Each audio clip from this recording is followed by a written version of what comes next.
Southeast Mortgage, the official home loan lender of the Georgia Bulldogs, presents today's sports report. On today's program, we'll talk about University of Georgia football and more. And now, from the studios of UGA Football News on Facebook and Instagram, here's the host of today's sports report, Chris Hall.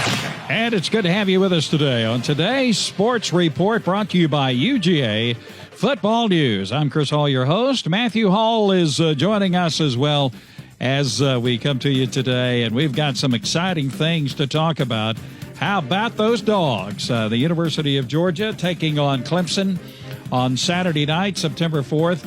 And, of course, the game was up in Charlotte, North Carolina, Bank of America Stadium. Attendance, there was a bazillion people there in the stands. I never did hear the official attendance figures. And a football audience on television and other venues, I'm sure, all across America and around the nation. And they saw a dandy of a football game, kind of an old-school football game. Back in the day, Vince Dooley, by the way, it was his birthday on Saturday. Vince Dooley, former head coach of the University of Georgia, would have loved a 10-3 game where you grounded out a victory. And, of course, Georgia did that. Nobody expected a 10-3 game out of this game. We were all prognosticating, 35-28 or something like that. But the final score, the University of Georgia defeating Clemson in what some would describe as an upset. Final score 10-3 up in Clemson, North Carolina. A great way to begin the season for the Bulldogs. Exactly what we were looking for out of the University of Georgia as far as a win is concerned. And my dear bride, she tolerated me as I was watching this game because I was coaching the entire game and critiquing the entire game. And if I know Matthew Hall, he's a chip off the old block. He was doing the same as well. So, Matthew, here we go. We begin the 2021 season for the University of Georgia with a big win over Clemson. We picked Georgia to win, but nobody saw a 10-3 game coming in which there were no offensive touchdowns during the game. So quite an exciting game. And how do you feel about it, Matthew? Yeah, I mean, first off, go Dogs. What a victory, and, really a big matchup. And it was a hard-fought game between two top-5 teams. Just like, you were saying a moment ago about the prognostications and the previous, projections and what we thought the score would be. Much low in score of an affair. Much bigger of a battle, I thought, in terms of the game actually on the ground itself, between the defenses. And, Georgia's defense with the 7 sacks, just really looked great. Of course, the Christopher Smith pick 6 as well in there. Just really all-around effort defensively for Georgia in a game where really it was turned out to be a battle between two defenses. Yeah. In so many ways, and not to take anything away from offenses by other team, but it was definitely a defensive stand down, and it was just great to see Georgia football just go out there with 7 sacks and get this victory the way they did. And, of course, in our previous programs, we talked with experts like Rusty Manziel and others, and we kind of talked about how it would be a game in the trenches. It would be won or lost in the trenches, and that certainly turned out to be the case. Clemson averaged 3 yards per play. 3 yards per play. And Georgia didn't do much better. Georgia averaged 4.2 yards per play.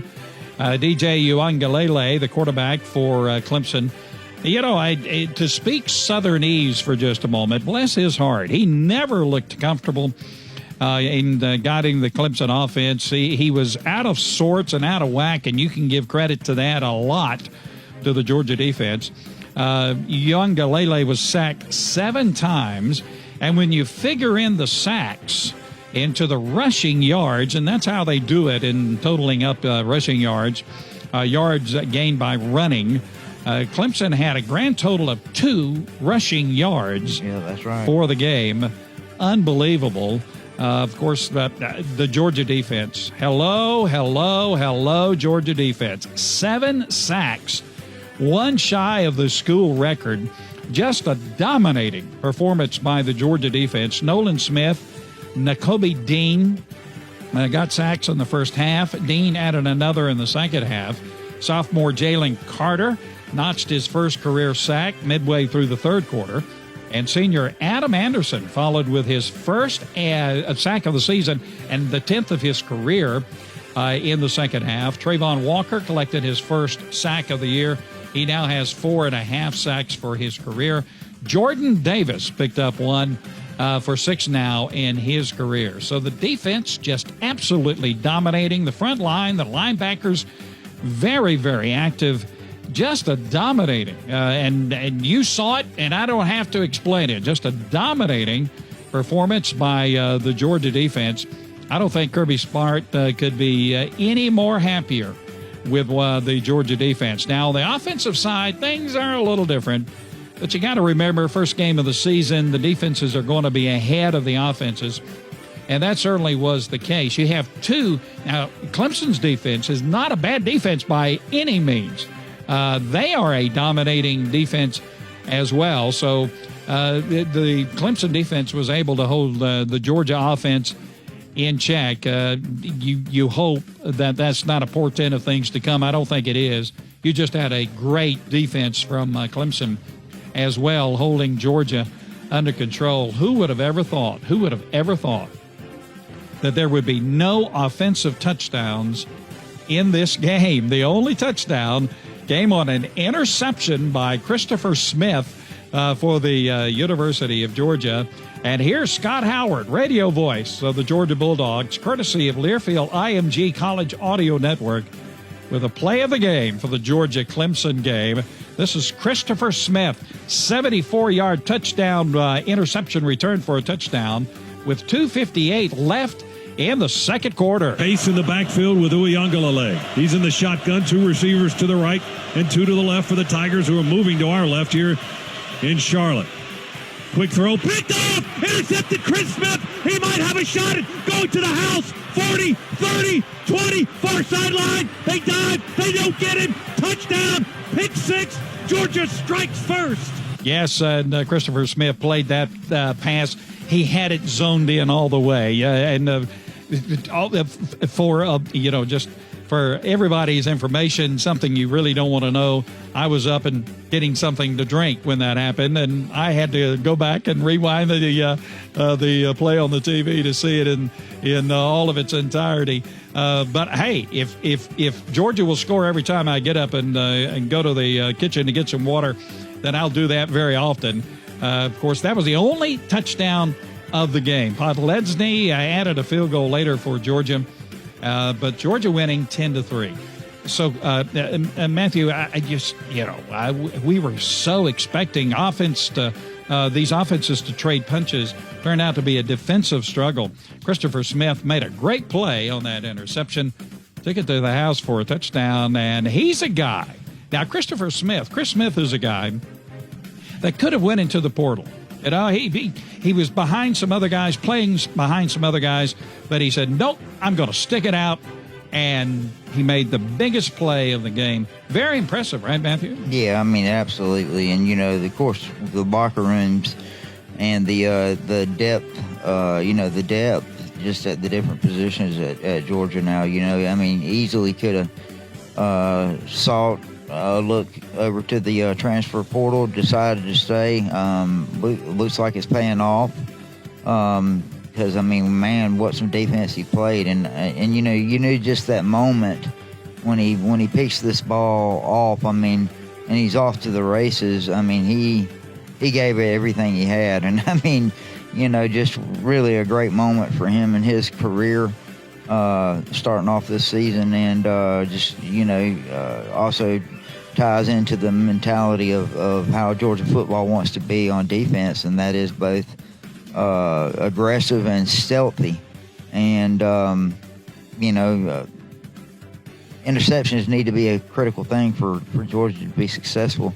And that's any team, but Georgia, especially this season, and the 7 sacks with the interception and the pick 6, just really a great, just a great cap off of a great defensive game for the Dogs. Yeah, and after the play, the television cameras kind of focused in, of course, on Christopher Smith, and he was sucking oxygen. His teammates were trying to congratulate him, and they were, but he was saying, guys, let me breathe. And a lot of that had to do with the effort of the play and, of course, the excitement of the play as well. So Georgia's defense playing a great game. Again, Georgia, as everyone knows, wins over Clemson 10-3 on Saturday night, and a contest between 2 top 5 teams in the country. Now, turning offensively, it was a little different story for Georgia. Quarterback J.T. Daniels, he had an okay game. It was not a stellar game by any means, but boy, he was limited. Georgia was limited offensively by a very good Clemson defense. Might be the best defense that Georgia will play against all year. The offense will. J.T. Daniels finished 22 for 30 for only 135 yards. It did have 1 interception. Daniels now 5-0 as a Bulldog starter. The leading receiver was freshman tight end Brock Bowers. He had 6 receptions for 43 yards. Brock Bowers looked very impressive. Freshman playing in California last year, and he comes east to play in the SEC. He had a very impressive game, very impressive player. Zamir White had a 22-yard run in the third quarter, finished with a team-high 74 yards on 13 attempts. Those were the leaders for Georgia offensively. Evident that both teams' passing games were well behind the opposing defenses. Both quarterbacks averaged only 5 yards per attempt.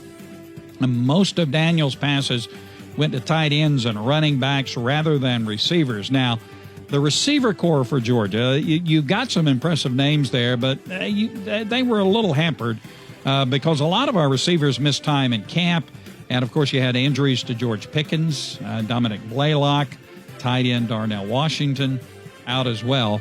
And so there was a lot of dinking and a lot of throwing to the side, very short passes for J.T. Daniels and the offense. I don't think that is a portent of things to come for Georgia. I think you're going to see the offense break out in the games to come.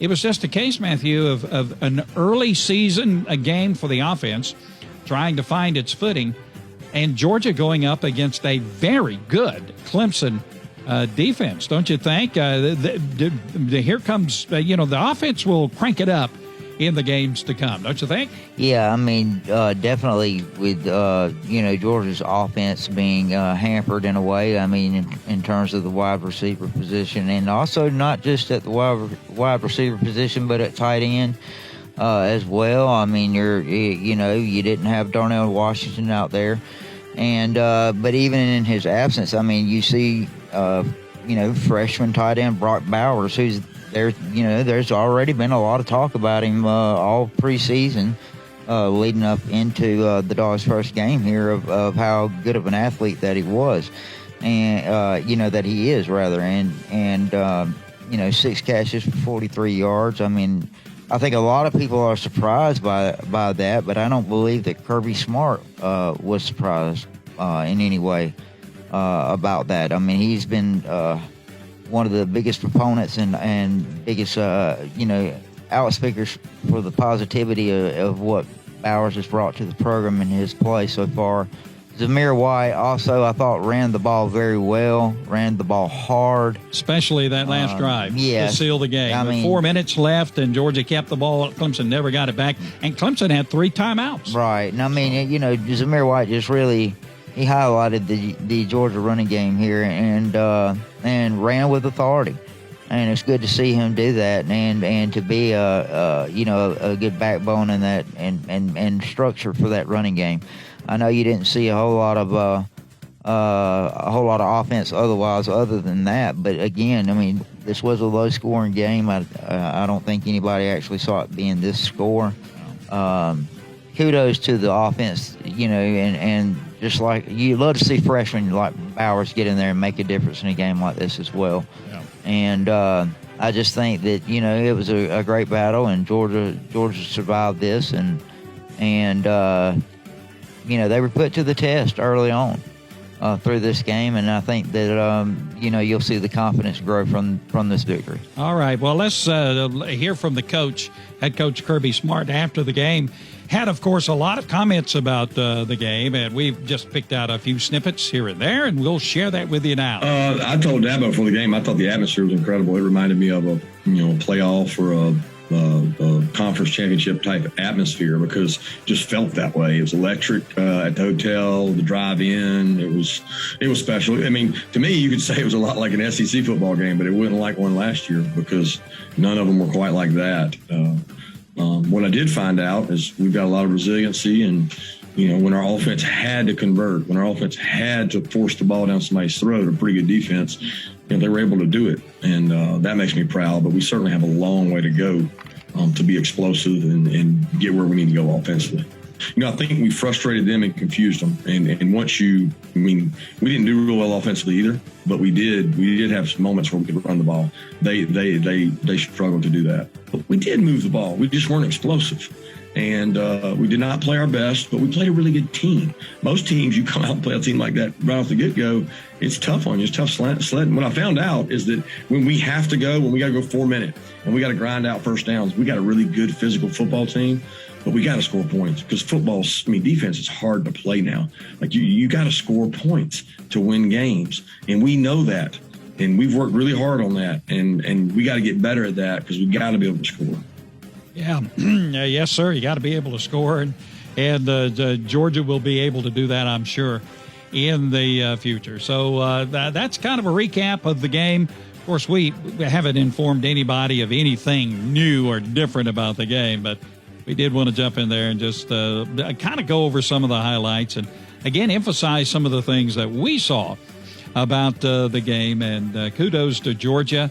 Now that Georgia has gone through a massive matchup against Clemson, as you look forward through the season, right now on the schedule for Georgia, there's only one ranked team left on their regular season schedule. Now, some other teams may come into the rankings, but right now, as you look down the future, you look over the schedule for Georgia, the only ranked team on the Georgia schedule at the moment is number 13, Florida. And, of course, Georgia will be taking on Florida and that big rivalry game, October the 30th in Jacksonville. So that's a look at the Clemson game. We'll take a break and come back and take a look at UAB, University of Alabama at Birmingham. Now, that's next up for Georgia on September the 11th. It'll be a 3:30 game in Athens. It'll be on ESPN2. But we're going to take a break. And I tell you, Matthew, we are so pleased, so happy, so thrilled to have a wonderful partnership this year on today's Sports Report, brought to you by UGA Football News. Southeast Mortgage, the official home loan lender of the Georgia Bulldogs, is a supporter and sponsor of today's Sports Report. When it comes time to finance or refinance your home, you got to go to southeastmortgage.com/UGA. We love these folks. We appreciate their support. Great folks, right, Matthew? Yeah. We love Southeast Mortgage. Yeah, absolutely. Just a great set of folks. Southeast Mortgage is the official home loan lender of the Georgia Bulldogs. We've had a working relationship with them for quite some time now, and that partnership is growing even more now with them being the sponsors of the podcast, and we are just super excited and thrilled to have them on. And they have a lot to offer out there in the Athens area and beyond. So anybody out there looking for a home or something of that nature, these are the guys to call. Big Bulldog fans too. Yeah, great folks. All right, we'll take a break. We'll be back in just a moment after this word from Southeast Mortgage. Today's Sports Report will be right back after this message from Southeast Mortgage, the official home loan lender of the Georgia Bulldogs. This is head coach Kirby Smart. It's my job to coach the fundamentals of football and prepare my guys for the future. Well, my friends at Southeast Mortgage are preparing you for your future by becoming a homeowner. Every Bulldog deserves a home. If you're in the market to purchase or refinance, I trust Southeast Mortgage to provide the best experience and get it done. Visit southeastmortgage.com/UGA to get pre-approved for your home loan today. Southeast Mortgage, the official home loan lender of the Georgia Bulldogs. Southeast Mortgage of Georgia Incorporated, NMLS, number 103956, Georgia Residential Mortgage License number 6578. The only thing better than winning between the hedges on Saturday is coming home to this on Sunday. On the football field, I'm a coach. At home, I'm a dad. The field is where legends are made, where boys become men, dreams become reality, and teammates become family. Family is the most important thing. It's everything we have. And home is where a family's memories are made. So when the time comes to finance your home, make the smart choice and get your home loan with Southeast Mortgage. Thank you for joining us, and welcome back to today's Sports Report. Yes, sir. We're back on today's Sports Report, brought to you by UGA Football News. So, Georgia is 1-0 on the year, and now we turn our faces toward the next game on the schedule, and that'll be Georgia returning to action again Saturday in Athens. It'll play host to UAB, University of Alabama at Birmingham, which won their game last week, 3:30 p.m.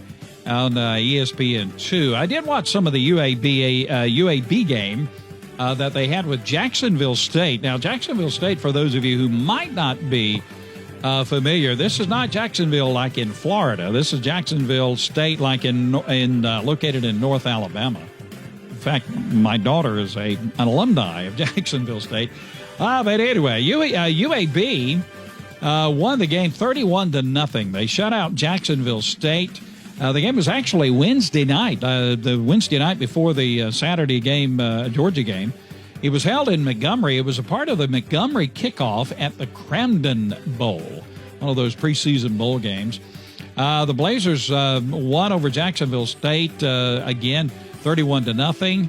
The Blazers had 518 yards in offense and limited Jacksonville State to only 155 yards in offense. Redshirt senior quarterback Tyler Johnston III led the Blazers offense. He passed for 320 yards, 2 touchdowns. And senior safety Dijon Turner was the defensive star for UAB, 6 tackles, had a pass breakup. And so here comes UAB. They'll be coming into Athens. Now, this is a game, obviously. Georgia will be a huge favorite over UAB. Georgia coming off the win in Clemson. I'm sure Coach Kirby Smart's reminding them, even as we speak, that, hey, the Clemson game's over. It's over with. Let's enjoy it. Let's be excited about it.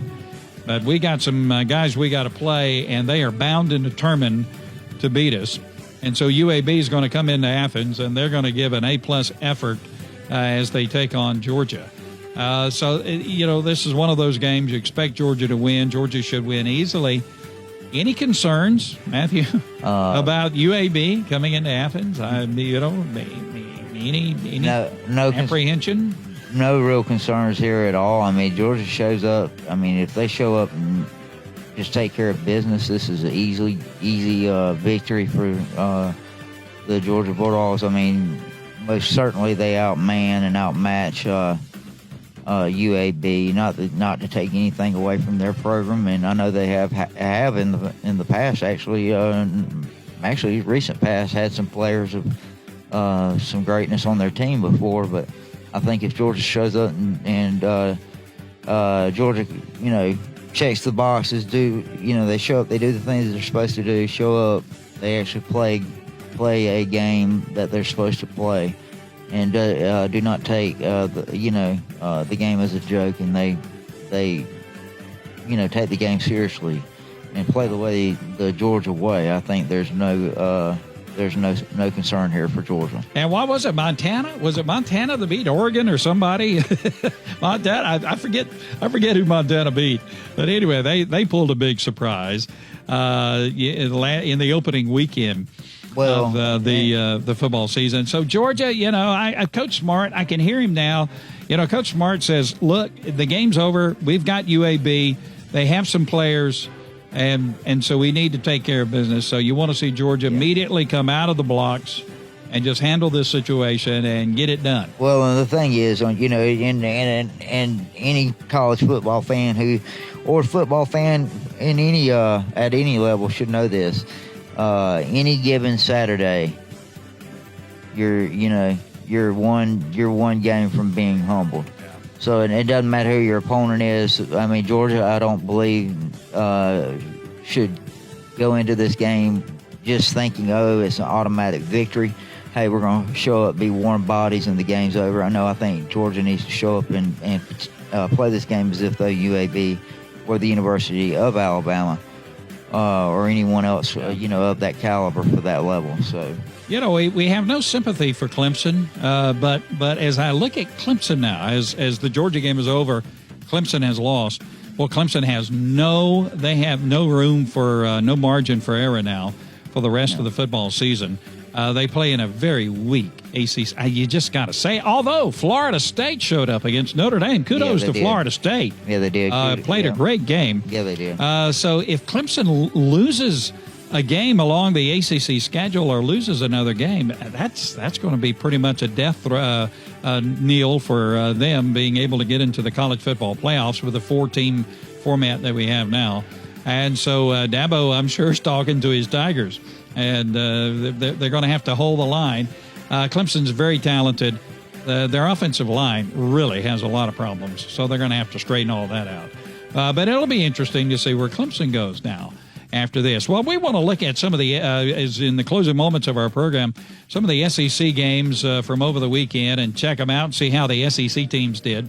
Tennessee won over Bowling Green 38-6. Tennessee should have beat Bowling Green. Bowling Green, I think they've won one game in the last 2 years or something, and they beat Akron. And that was, I think, their only win, or maybe it was Akron beating Bowling Green. I don't know, but Tennessee winning, and so that was expected. Kentucky taking care of the University of Louisiana at Monroe, 45-10. Arkansas beating Rice, 38-17. Now, next week, I guess the featured game in college football, you could say it like that, will be Arkansas and Texas. Should be a very interesting game, and that game will be in Fayetteville. And some like an old school Southwest Conference game between Arkansas and Texas next week. But Arkansas begins the season 38-17. Now, Alabama just took it to Miami of Florida, 44-13. Bryce Young, freshman quarterback, highly touted. I got to tell you, Alabama looked in midseason form. They have only like 4 offensive starters returning, and they haven't missed a beat. Alabama, very impressive against what was thought to be an improved Miami team. Bryce Young just looked fantastic. His freshman quarterback, Matthew, here we go with, I'm sorry, I hit the thing. I'm sorry. So here we go. Alabama winning over Miami. So what was your impression of that game? Here comes the Tide. Yeah, I mean, Alabama, I know that it's a different look, different players, but at least at some positions, but Alabama really showed up and looked very much like the Alabama that you would expect Alabama to look like. And quarterback looks like anybody that had any questions about whether or not they need to check a box at the quarterback position, I think that's pretty much well put to rest. Yeah. After the performance that we saw, and so I do see Alabama being that same old sturdy Alabama over there in the West. Same old, and God bless Mercer. Mercer will travel into Tuscaloosa next week. And Alabama and Mercer. It's a money game for Mercer, for the program. So, maybe Mercer will do halfway decent, but, boy, it's going to be tough. But after Alabama plays Mercer, then they play Florida, and they'll travel down to Gainesville. Now, that could be an interesting game. Alabama and Florida in a couple of weeks, but Alabama winning big in the opening game of the season. Mississippi State won over Louisiana Tech 35-34. Very entertaining game. It looked like Mississippi State was going to lose this game, but they did pull it out. Kind of an interesting game. It doesn't really portend very well for Mississippi State. But Louisiana Tech has some players, so it was an okay game. Missouri beat Central Michigan 34-24. Missouri looked okay. Auburn beat Akron 60-10. Akron they've won like one game in the last 2 years. I think they beat Bowling Green, or Bowling Green beat them, or something like that. But Auburn, I began good, full stadium in Auburn, Alabama. Any comments on the Auburn game? I didn't see much of it, but didn't see much. Not much. See the result here, 60-10. I mean, don't expect much different there. Seeing that Auburn was playing Akron. Yeah. Okay, another one of those money games. South Carolina beat Eastern Illinois. South Carolina. The quarterback was a coach, and he did pretty good. Yeah, he did great. South Carolina winning 46-0. Georgia, of course, beating Clemson 10-3. Florida beat Florida Atlantic University 35-14. I saw some snippets of that game. Florida looked okay. Yeah, I mean, it was okay. They're playing Florida Atlantic, so they should have won and was supposed to win. Texas A&M beat Kent State 41-10. Texas A&M got out big early, and then they kind of took slowed down a little bit. But they did win big over Kent State. Oh boy, East Tennessee State University beat Vanderbilt 23-3. Now ETSU is in a division a little below the upper echelon division of NCAA football teams. Well, they really took it to Vanderbilt. I saw a replay of some of this game. Vanderbilt looked terrible. I mean, bless their hearts. Charlie Lee is the new coach at Vanderbilt. He comes from Notre Dame, the defensive coordinator at Notre Dame. He was, but he's an alumni of Vanderbilt. He took the job there. Boy, it's going to be a long year for Vanderbilt. I'm pulling for him to win a game somewhere down the line. Boy, a big surprise out west. UCLA beating LSU 38-27. And I did watch some of that game. UCLA looked pretty good. LSU they were not firing now on all cylinders. But of course, they had the hurricane. It displaced LSU. They had a lot of disruptions. Then they traveled out west. I'm not trying to make excuses for LSU, but it was not the optimum situation for LSU. But they travel out west, and they lose to UCLA. And so, Ed Orgeron, somebody, he may be starting to get some knocks on the door there at LSU, because they demand excellence with that particular fan base. So, Matthew, I saw some of that game. UCLA looked good, but I think they looked better than they are because LSU just really didn't play well. Your impression of that game? Yeah, I mean, LSU, tough loss here. UCLA did, and regardless, I know you're not trying to make excuses for LSU, and I most certainly will not make excuses for them. Regardless of the optics here or the situation with the hurricane or whatnot, there's no way they should have lost this game. Yeah. You starting off, you come in starting off the season this way, it's just not a good look for you as a program. Not only that, you're a much better team. You should have took the game a little bit more seriously, I believe, from Orgeron and the Tigers' perspective, and I think it cost them. Yeah, it did. All right, well, that's going to wrap up our program for today, this particular program, as we are still celebrating at the Hall House over the University of Georgia winning over Clemson. The Dawgs taking care of business, and in the first game of the season again next Saturday, September the 11th. And God bless America on September 11th. University of Georgia taking on UAB in Athens. It'll be 3:30. We'll be on ESPN 2, broadcast on ESPN 2. And, of course, all across on the University of Georgia Radio Network, Football Radio Network. All right, and we do want to remind you, UGA Football News can be found on Facebook and Instagram. And also, coming very, very soon, something new and exciting, UGAFBnews.com. UGAFBnews.com.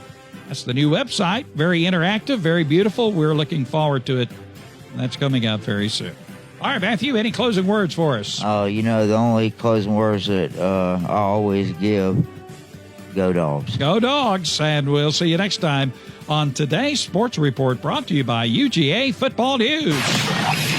UGA Football News would like to thank Southeast Mortgage, the official home loan lender of the Georgia Bulldogs, for sponsoring our program today. When the time comes to finance or refinance your home, make the smart choice and get your home loan from Southeast Mortgage.